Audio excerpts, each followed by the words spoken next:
Ya ha llegado el momento de darle la bienvenida a Esteban Montes y Mario Alberto Moreno para hablarnos de una obra que dicen que está de UF. Aplauso para ellos aquí en The UF. Y habitó entre nosotros. Bienvenidos, chicos, ¿cómo están? Muy bien, pues muchas gracias por invitarnos. Muchas gracias. A hablar de teatro, que es nuestra pasión, ¿verdad? Exactamente, platícanos un poquito de qué va esta obra de teatro. Bueno, este es un texto que escribió el maestro Fernando Martínez Monroy por ahí de 2003, 2002, para hacer un espectáculo que era un espectáculo multidisciplinario que ocurría en un convento, justamente, curiosamente. Ok, mira. En el convento de Santo Domingo de Guzmán, que está ahí en Mixcoac. Y ahí ocurría con campanas tubulares, la campana de la iglesia, el órgano de la iglesia. Era un espectáculo pues religioso, hablaba sobre Jesús, la vida de Jesús. Okay. Y bueno, eso se estrenó hace muchos años y nosotros hemos decidido, bueno, como el maestro falleció en diciembre de 2021, pues hemos decidido hacer una serie de actividades en homenaje.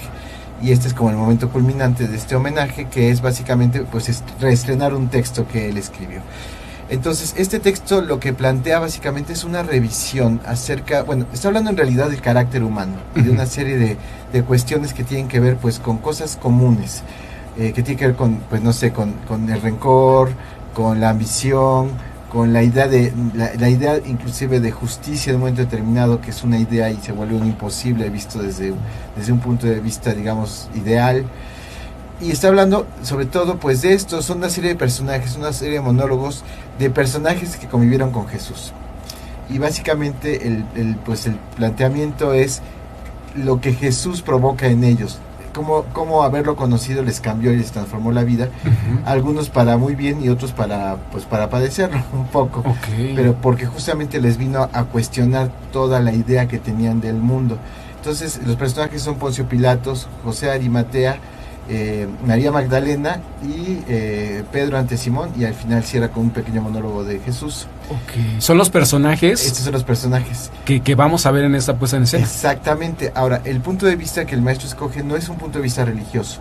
No va a hablar ni del dogma, no va a hablar tampoco de la parte de los milagros. No, va a hablar básicamente del enfrentamiento con alguien que fue sabio y que los vino a cuestionar de manera radical. Entonces, que vino a cambiar, a transformar sus vidas y la mentalidad de cada uno de ellos, ¿no? Y los cuestionó profundamente. El personaje que abre es Poncio Pilatos, y pues el cuestionamiento que le hace él es un juez que está pues obsesionado con hacer lo que cree que es correcto, que es pues poner orden, instalar la ley, que se respete la ley.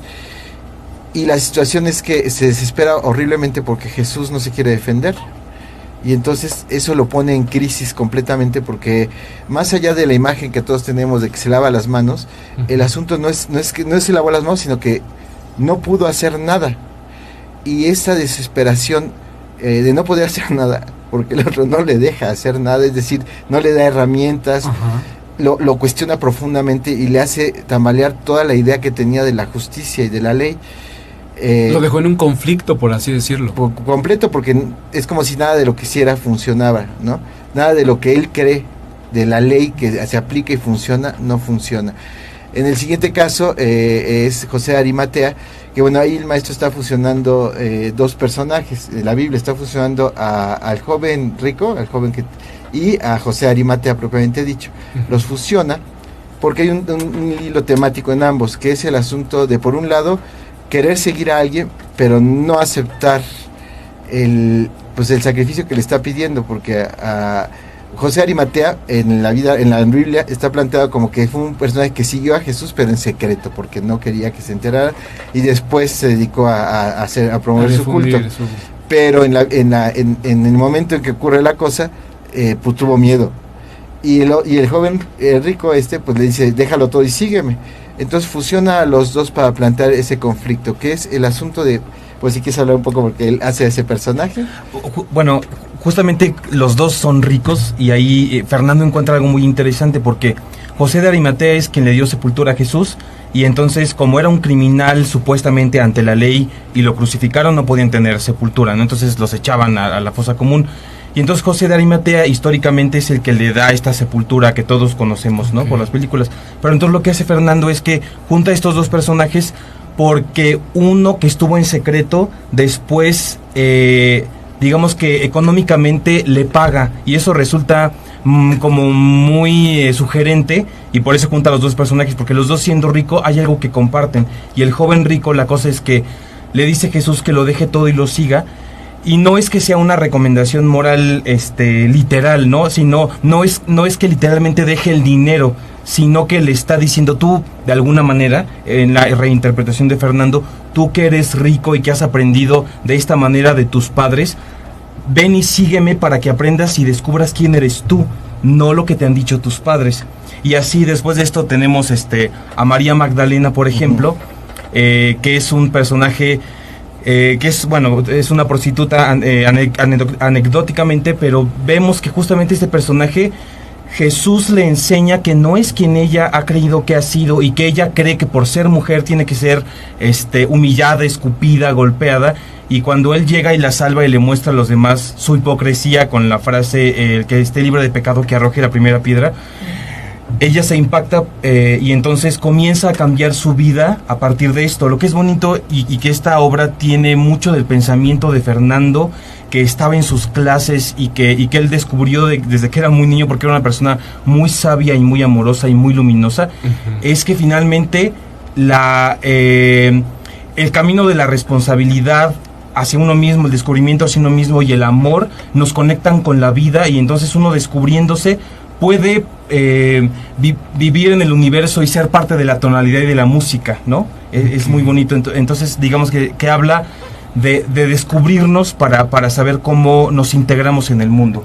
Sí, digamos, en ese sentido, por eso decía que no es un punto de vista religioso, no está hablando del dogma, sino está hablando más bien de la figura de alguien que es sabio, y que y la sabiduría que nos comparte, y esa sabiduría tiene que ver pues con esto, con esta posibilidad de hacernos responsables de nosotros mismos.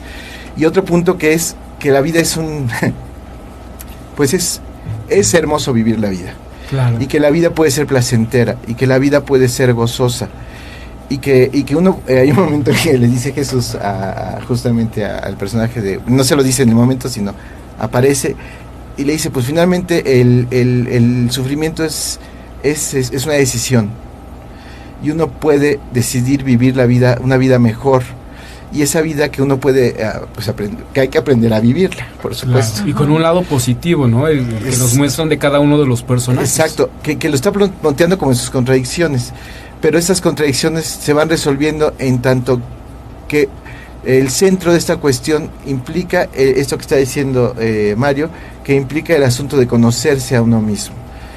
Y aprender a entender la vida por uno, no por lo que otros te dijeron. Y esto es lo que se vuelve muy valioso en este momento, pues porque básicamente vivimos en un momento en que la sociedad está como muy encerrada en ideas, ¿no? En muchas ideas, unas para bien, para mal, pero ideas. Y lo que se vuelve muy importante del texto es no busques lo que te digan otros. Descubre tú. Descubrir claro, quién eres, y a partir de eso puedes entender todo. Es como si se abriera la llave al misterio del mundo, que implica el hecho de hacerse cargo uno de sí mismo. Eso. Interesante, Tam. La responsabilidad emocional ante todo, y también justo eso, ¿no? Darte la oportunidad a ti mismo de conocerte para dar a los demás. Y Mario, mencionabas algo también bien interesante, el legado del maestro Monroy, ¿no? Martínez Monroy, que además fue maestro de generaciones del CUT de la UNAM, y que muchos lo recuerdan también por ello. Entonces creo que también está interesante que las audiencias pues conozcan el legado de él como profesor, como dramaturgo, también como pupilo de Luisa Josefina Hernández, por ejemplo, ¿no? Con la cátedra. Entonces, bueno, pues ahí está esta excelente recomendación. Vamos a verlos en el teatro. ¿Dónde se están? Pues de hecho se están presentando en el foro. Así es. Sí, bueno, parte de las actividades que te hicimos del homenaje fue rebautizar nuestro foro, como Foro Fernando Martínez Monroy de Apeiron Teatro. Estamos ahí, estamos ubicados en Dr. José María Vértiz 1054, a cuadra y media de Eje 5 Sur. Hay muchos medios de transporte, pasa sobre Vértiz un autobús. Está el metro Eugenia, más o menos cerca, el metrobús Eugenia, el Eje 5, el Eje 6, hay como muchas formas de llegar. Y estamos los viernes a las 9 de la noche, sábados y domingos a las 6. y va a ser una temporada más o menos larga, vamos a estar hasta noviembre, hasta el 19 de noviembre. Ah, genial, o sea que una temporada larguita para que podamos disfrutar de un buen teatro y de un tema interesante que ya bien lo decías, no es exactamente religiosa, sino de conocer un poquito más los personajes y que fue lo que los motivó a autodescubrirse y tener otro pensamiento, ¿no? Y lo mejor, amar la vida, amarte como eres, y se me hace un tema en verdad bien interesante y ojalá podamos verla, mi querida Tam. Vámonos Sin al duda. teatro. Vámonos al teatro. Muchísimas gracias por Bienvenidos. acompañarnos en este espacio. Gracias Esteban Montes y también Mario Alberto Moreno. Muchísimas gracias. Gracias y que viva el teatro. Sí, que viva. Y consumir teatro mexicano, Sí, sí, pues. sí.